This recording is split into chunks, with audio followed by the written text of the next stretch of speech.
America के Washington studio में खुशामदीद। मैं हूँ साकिबुल इस्लाम और मैं हूँ सारा जमान। 6 मुस्लिम अक्सरियती ममालिक से मुसाफिरों की अमरीका आमद पर पाबंदियों का सदारती हुक्मनामा नाफिजुल अमल हो गया है। अमरीकी एयरपोर्ट्स पर क्या सूरत हाल है, आपको दिखाएंगे कुछ ही लम्हों में। इसके अलावा भी आज के शो में और बहुत कुछ शामिल है, तो शुरू करते हैं व्यू 360। क्या ट्रंप इंतजामिया जनूबी कोरिया के साथ ताल्लुकात को नई सिमत देगी? We very much respect you and we very much respect the people of South Korea. Veterinary के शोबे में पाकिस्तानी खवातीन की बढ़ती हुई दिलचस्पी। अमेरिकी सदर डोनाल्ड ट्रंप की जानिब से 6 मुस्लिम अक्सरियती ममालिक से मुसाफिरों की आमद पर पाबंदी के हुक्मनामे पे अमल दरामद का आगाज हो गया है। इसके तहत यमन, ईरान, सूडान, शाम, लिबिया और सोमालिया से उन मुसाफिरों और पनागजीनों की आमद पर आर्जी पाबंदी आयद हो गई है जो अमेरिका में किसी शख्स या किसी इदारे से अपना ठोस ताल्लुक साबित नहीं कर सकते। सदारती हुक्मनामे का इतलाक हुए 12 घंटे से कुछ ज्यादा हो चुके हैं। इस वक्त हम जाएंगे नदीम याकूब के पास, जो वाशिंगटन के करीब डलस इंटरनेशनल एयरपोर्ट पर मौजूद हैं। नदीम, क्या देख रहे हैं आप इस एयरपोर्ट पे, क्या सूरत हाल है?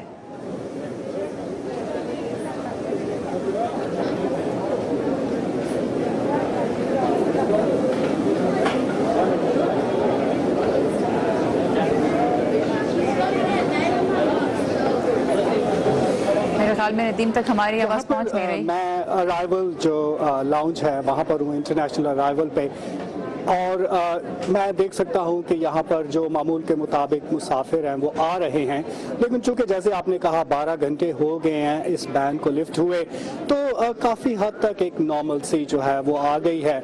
यहाँ पर हमने पहले की निस्बत जब जनवरी में ये बैन लगाया गया था तो हज़ारों लोग एयरपोर्ट्स पर आए, ह्यूमन राइट्स ऑर्गेनाइजेशन आई, उन्होंने प्रोटेस्ट किया। अब जो है वो कदरे खामोशी है यहाँ पर। हम देख सकते हैं कि कोई जो रज़ाकार का लॉयर्स हैं, वकला वगैरह, वो भी यहाँ पर नहीं हैं, और कोई ऐसी इंटरनेशनल अभी चूँकि फ़्लाइट भी स्केड्यूल नहीं है, इसलिए मुझे तवक्को नहीं है कि हम इन ममालिक से आते हुए किसी मुसाफिर को देख सकेंगे। लेकिन वॉइस ऑफ अमेरिका ने इससे पहले कुछ ऐसे मुसाफिरों से बात की जो इन ममालिक से आए हैं, उनका रद्द अमल क्या था, आइए देखते हैं। Most Muslims feel that this isn't the best way to promote peace and to stop terrorism, which we all want to do. I mean, Muslims are the ones who are suffering the most from terrorism. So, but we respect whatever America chooses to do. Just, I hope that America will think about peace and harmony as the goal. We're just here to make sure that what the Supreme Court said is being followed. Everything seems pretty calm, so we can do that with a few dozen people, but it's a lot different. But it's because of all those people that came originally. Nadeem, हमने अभी देखा इन bytes में भी, sound bytes में भी, कि airports पे कुछ लॉयर्स ने भी अपनी टेबल्स लगा ली हैं। जनवरी में जब ये पाबंदियां नाफिज हुई थी तो आपने भी जिक्र किया बहुत कन्फ्यूजन थी, लोग भी परेशान थे। तो इस मरतबा जो रोल आउट हुआ है उसमें क्या मुख्तलिफ है कि सिचुएशन इतनी काम लग रही है? अब कंपैरेटिवली अब काफ़ी चीज़ें वाज़ेह हो गई हैं। सुप्रीम कोर्ट की जो रूलिंग है उसमें कुछ चीज़ों की वजाहत की गई है। मिसाल के तौर पे पहले बहुत सी चीज़ें वाज़ेह नहीं थी, लेकिन अब मिसाल के तौर पे सुप्रीम कोर्ट ने ये कहा है कि अगर वहाँ से इन ममालिक से जो आने वाले लोग हैं, उनके बच्चे अगर यहाँ पर हैं, वालदैन हैं या बहन भाई हैं और उनके पास वैलिड वीज़ा है तो आप आ सकते हैं, या अगर आप ग्रीन कार्ड होल्डर हैं तो आप यहाँ पर आ सकते हैं, या ऐसे स्टूडेंट्स जो यहाँ पर एनरोल हैं और उनके पास एक वैलिड वीज़ा है तो उनके लिए भी कोई पाबंदी नहीं होगी। लेकिन जैसा कि इसमें बहुत वाज़ेह कहा किया गया है, अगर ग्रैंड पेरेंट्स हैं या ग्रैंड चिल्ड्रन हैं या कज़न्स हैं, फूफीज़ाद है, चचाज़ाद है, उनके लिए ये पाबंदी जो है उन पर होगी, वो नहीं आ सकेंगे। जो ख़ास तौर पर जिसका इस जो बैन है उसका इम्पैक्ट होगा वो पनाह गुज़ीनों पर होगा।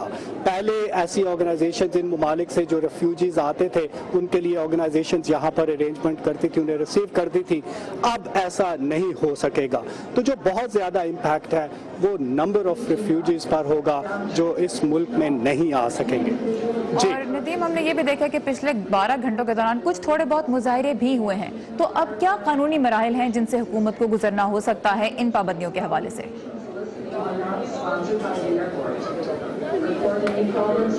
देखें, अभी चूंकि सुप्रीम कोर्ट की जो रूलिंग है, उन्होंने एडमिनिस्ट्रेशन को, जो ट्रंप इंतजामिया है, उन्हें कहा कि ठीक है, आप ये मुल्क की सिक्योरिटी के लिए, ख़तरों से निमटने के लिए आपने ये बैन लगाया। अब आपके पास टाइम है कि आप वो प्रोसीजर्स, वो ख़ास तौर पे जो छानबीन के लिए, वीज़ाज़ देने के लिए जो छानबीन होनी है, स्क्रीनिंग होनी है, उन कवायद और ज़वाबित को आप लागू कर लें। आपके पास अभी टाइम है और सुप्रीम कोर्ट अक्टूबर में जाके इसकी समाअत करेगी। और ऑलरेडी जैसा कि हमने देखा, जो हवाई की जो वहाँ पे गवर्नमेंट है, उन्होंने कुछ चीज़ों की वजाहत मांगी है, जैसे बोनाफाइड रिलेशनशिप्स की बात की। उन्होंने कहा इसको मज़ीद डिफ़ाइन करें हमारे लिए कि कौन लोग हैं जो बोनाफाइड रिलेशनशिप्स में शामिल हो सकते हैं, या इसका क्या मतलब है। तो अक्टूबर तक बहुत सी चीज़ें जो हैं वो वाज़े होंगी और सुप्रीम कोर्ट इस केस को टेकअप करेगी। जी सर। ऑलराइट, नदीम याकूब हमें वाशिंगटन के करीब डलस इंटरनेशनल एयरपोर्ट की ताज़ा तरीन सूरत हाल दिखा रहे थे और वहाँ से अपडेट दे रहे थे सफरी पाबंदियों से मुतालिक। Thank you Nadeem. जनूबी कोरिया के सदर मून जे-इन और अमरीकी सदर डोनाल्ड ट्रंप के दरमियान पहला सरबराही इजलास आज वाशिंगटन में हो रहा है। जनूबी कोरिया और अमरीका के दरमियान होने वाली इस सरबराही इजलास में कौन से दो तरफा अमूर ज़ेर गौर आ सकते हैं, इस पर बात करने के लिए चलते हैं अमान अजहर के पास, जो इस वक्त कैपिटल हिल पर हैं। अमान, दोनों सदूर ने मुश्तरका इजलास से पहले एक मुलाकात भी की, क्या पेशरफ्त होने की तवक्को है आज? देखिए, जो जनूबी कोरिया के सदर हैं मून जे-इन, वो 2 रोज़ा दौरे पर वाशिंगटन में है। उनकी कल रात, जैसे आपने कहा, पहली मुलाकात हुई सदर ट्रंप से वाइट हाउस में, जहां उनके एजाज़ में इशाइया दिया गया था।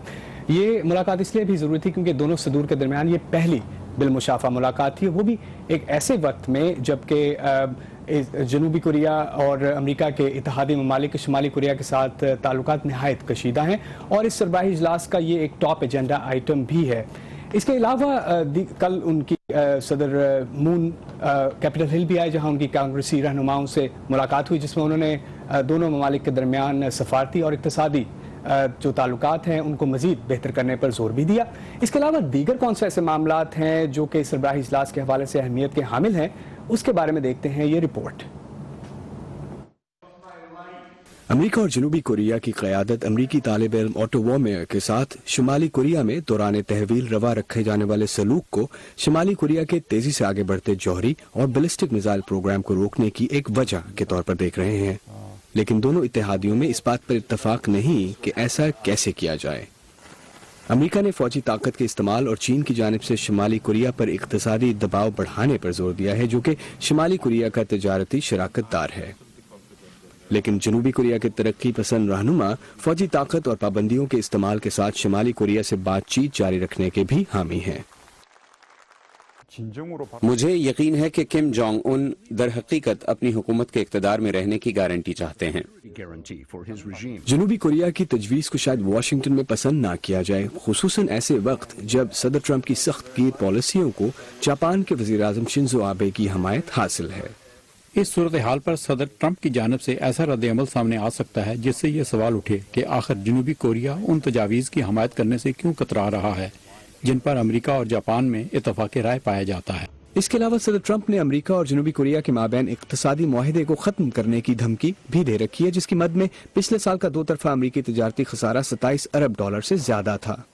सियोल में इक्तिसादी रहनुमाओं ने जनूबी कोरिया के सदर को $10 बिलियन का बाय अमेरिका फंड शुरू करने का मशवरा दिया है, ताकि अमेरिकी तेल और दीगर मसनूआत की दरामद को फरोग मिले और इक़दामात को सदर ट्रंप ट्वीट भी कर सकें। सदर ट्रंप की ट्वीट्स अमेरिकी पॉलिसी की सिमत तय करने और अमेरिका के मजमूई सियासी और इक्तिसादी माहौल के एतबार से अहमियत की हामिल हैं।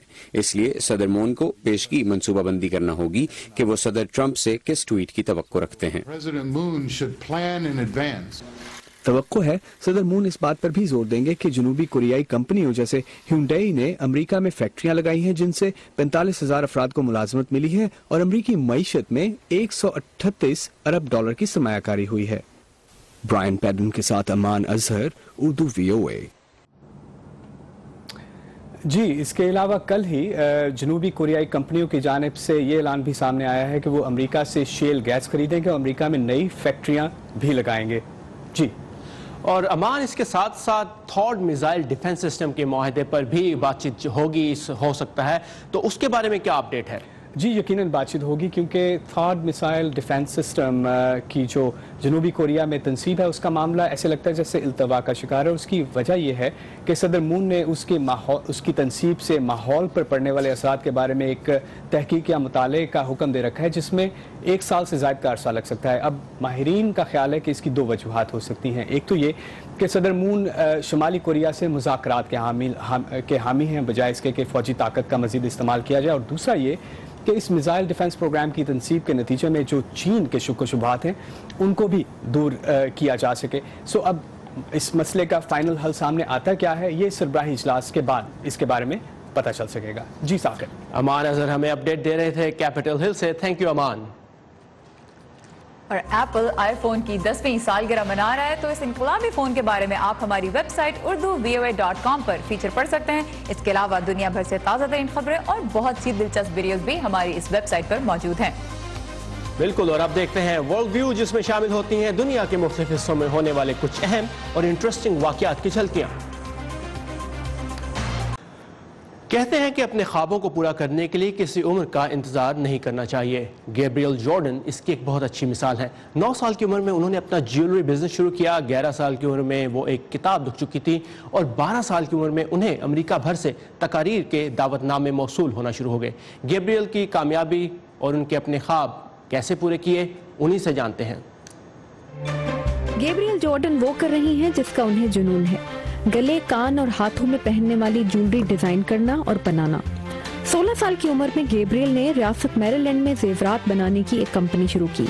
नाम था इसका ज्वेल्स ऑफ जॉर्डन। मैंने ज्वेल्स ऑफ जॉर्डन 9 साल की उम्र में शुरू की, लेकिन मैं जेवरात उस वक्त से बना रही हूँ जब मैं 7 साल की थी। मैंने जो सीखा यूट्यूब से सीखा। बस इस काम में कुछ ऐसा था जो मुझे अपनी तरफ बुलाता था। गैब्रियल ने इब्तिदा में अपने बनाए हुए जेवरात दोस्तों और अजीजों को फरोख्त किए, लेकिन जल्द ही इनका काम चल निकला क्योंकि इन्होंने कीमती पत्थरों, शीशे और मोतियों के हाथ से बने जेवरात सेमिनार्स, फैशन शोज, बुटीक्स और ऑनलाइन फरोख्त करने शुरू कर दिए। मेरी असल क्लाइंट्स है मॉडर्न, कारोबारी और प्रोफेशनल खवातीन। हम उनसे कहते हैं कि हम बोर्ड मीटिंग से लेकर गैर रस्मी फंक्शंस तक की ज्वेलरी बनाते हैं। जेवरात की तैयारी ने गैब्रियल के लिए एक और काम का रास्ता हमवार किया जो वो हमेशा करना चाहती थी, यानी दूसरों को मुतासर करना। इन्होंने अपने कारोबारी तजुर्बे से जो असबाक सीखे उन्हें इन्होंने अपनी किताब the making of a young entrepreneur में दर्ज किया है। जब मैं 11 साल की थी तो मैंने अपनी किताब खुद शाया करने का फैसला किया ताकि मैं नौजवानों तक अपनी बात पहुंचा सकूं, वो इसे पढ़ सकें और मेरी किताब इन्हें अपना कारोबार शुरू करने की तहरीक दे। तो मैं चाहूंगी कि आप अपने आप से ये ना कहें कि मैं नाकाम हुआ तो क्या होगा। आप खुद से पूछें कि मैं कामयाब रहा तो क्या होगा। इसी किताब ने जॉर्डन को मोटिवेशनल स्पीकर यानी दूसरों को मुतासर करने वाली मुकर्ररा बनने में मदद दी। अब वो अमेरिका भर में होने वाली कॉन्फ्रेंसों और स्कूलों में जाकर तलबा को अपने तजुर्बात से आगाह करती हैं। मकसद ज्यादा से ज्यादा लोगों तक पहुंचना है और अपने पैगाम को दुनिया भर में फैलाना। गैब्रियल ने घर में रहकर तालीम हासिल की। उनके नजदीक नज़्म ज़ब्त अहम है। मैं सुबह 5 बजे उठती हूँ ताकि स्कूल का काम मुकम्मल कर सकूँ, नाश्ता कर सकूँ, फिर ज्वेलरी बनाऊँ, तकरीरें लिखूँ, यानी बाकी दिन में जो काम करने हैं करूँ। इसी वजह से अपने काम में तवाज़ुन कायम रख पाती हूँ, यानी अपनी कंपनी की चीफ एग्जीक्यूटिव रहने के लिए मुझे कुर्बानी और नज़्म ज़ब्त की जरूरत पड़ती है। गैब्रियल दूसरों की मदद करने को भी हर वक्त तैयार रहती हैं।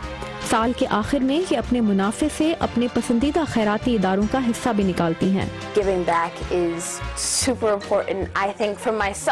लोगों को वापस देना बहुत अहम है। ये देखकर बहुत आजिज़ी का एहसास होता है कि लोगों के पास क्या नहीं और मैं अपनी जिंदगी में कहाँ खड़ी हूँ, क्या कुछ कर चुकी हूँ और क्या कर सकती हूँ। अब गैब्रियल स्टार्स के लिए ज्वेलरी बनाना चाहती हैं और अगले साल तक एक किताब और लिखना चाहती हैं। Very impressive. और अब आइए देखते हैं वर्ल्ड व्यू।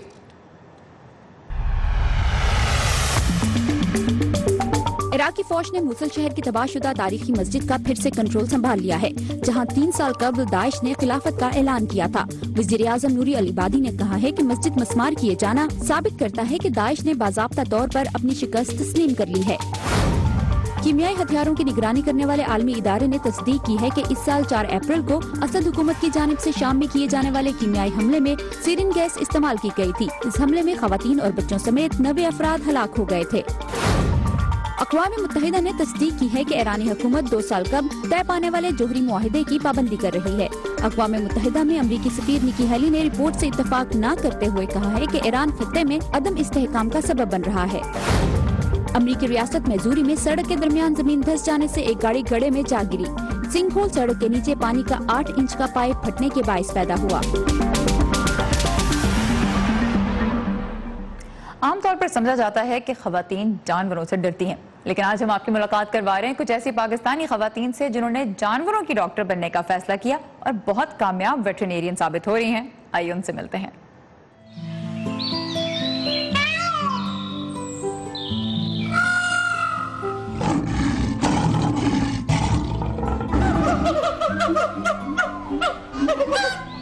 लाहौर चिड़ियाघर में 114 इकसाम की जंगली हयात कुदरती फिजा से हटकर रह रही हैं। मसनूई माहौल में इन्हें इलाज मुआवजे की बेहतर सहूलियात देने के लिए यहाँ 2 ख्वातीन वेटरनेरियंस काम कर रही हैं।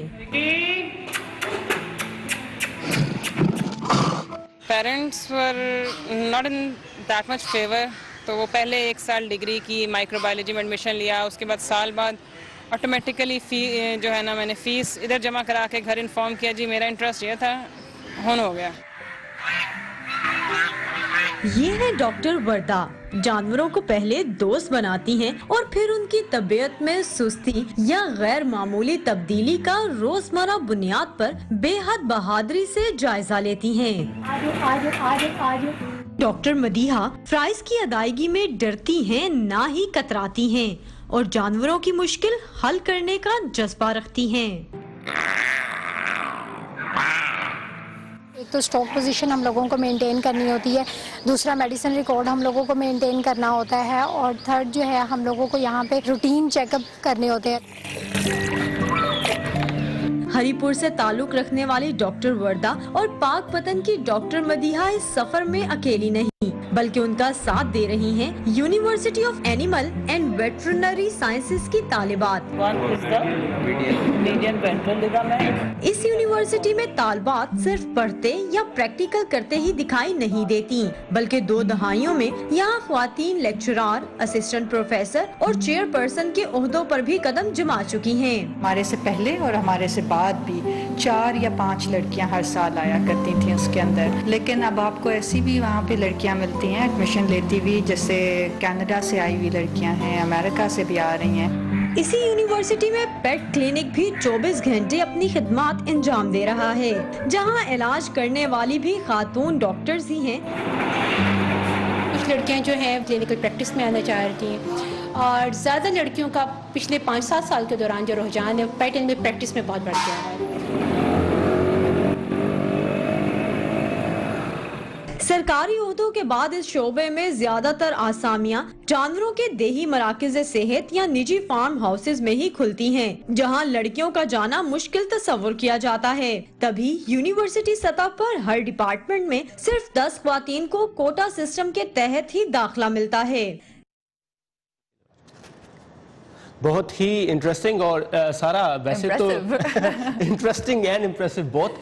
वैसे तो लड़कियां जो हैं लाल बेग से भी डर जाती हैं, लेकिन यहाँ देखें डॉक्टर हफ्सा और डॉक्टर मदीहा शेरों के बच्चों को टीके लगा रही हैं। वैसे आप ये नहीं कह सकते, स्टीरियोटाइप नहीं कर सकते कि लड़कियां जो है कॉकरोचेस से डर जाती हैं। बहुत सी लड़कियां नहीं भी डरती, मैं भी नहीं डरती। बिल्कुल, आज हमने देखा और बहुत से लड़के हैं जो बहुत से जानवरों से डरते हैं, तो स्टीरियोटाइपिंग नहीं। और मेरे ख्याल में डॉक्टर वर्दा और डॉक्टर मदीहा यही साबित करती हैं कि आपका जेंडर जो है वो ये डिफाइन नहीं करता कि आप क्या कर सकते हैं। और लेकिन जहाँ तक ये बात है कि शेर का मुंह खोल के उसको दवाई पिलाना, that was very impressive। या वो काफी मतलब उसके लिए आपको दिल गुर्दे की जरूरत है। बिल्कुल बिल्कुल। और इन्होंने साबित कर दिया कि ये है, इनके पास बहुत जिगर है। बिल्कुल। तो जनाब अब फ्राइडे है हमारा, तो फ्राइडे को हम लेके आते हैं आपके लिए एंटरटेनमेंट की दुनिया से लेटेस्ट न्यूज। तो चलकर देखते हैं इस हफ्ते की हॉलीवुड हाईलाइट्स। हैरी पॉटर 20 साल का हो गया, तो टीनेजर नहीं रहा। बिल्कुल। और तो ट्रांसफॉर्मर्स नहीं चली, हाँ, अब आगे कौन सी मूवीज आ रही हैं? आपको पता होगा, लेकिन अगले हफ्ते आ रही है स्पाइडरमैन होमकमिंग।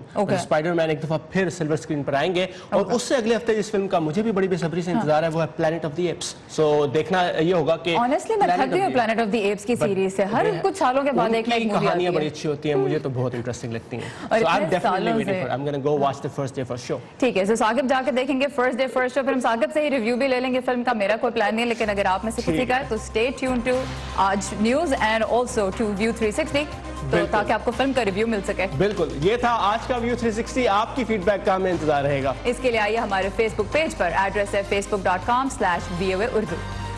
और कल फिर पीर को, हाँ वीकेंड है, पीर को आपसे फिर मुलाकात होगी। तब तक के लिए खुदा हाफिज।